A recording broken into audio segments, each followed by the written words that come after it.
Vítajte v Brazília, hlavné mesto Brazílie. Pre pána Jána, prečo práve tam, kde nič nie je?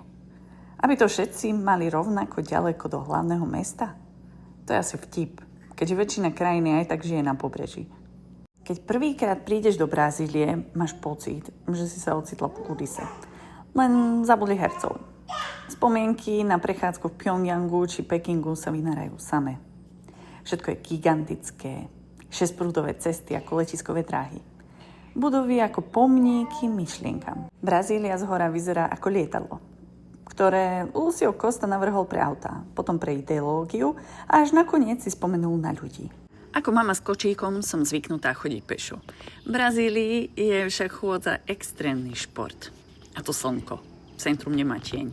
Je to betónová plocha s malým parčíkom, obklúpená úradmi, ktoré sa tvária veľmi dôležito. Všetko má sektor. Sektor bank, sektor hotelov, sektor ministerstiev. Chýba len sektor normálneho života. Centrum je nádherné, čisté, sterilné. Také tiché, že máš pocit, že mesto funguje len v pracovných hodinách. Môj striko betonár by toto mesto miloval. Oblý betón, zakrivený betón, betón s ambíciou byť umením. Ľudia tu nebývajú v centre. Ľudia ho navštevujú ako múzeum s pracovnou zmluvou pre vládu. A cíti to aj na mentalite. Vzdialenosti v meste vytvorili aj vzdialenosti medzi ľuďmi. Je to formálne, upravené, zdvorilé a menej srdečné než na pobreží.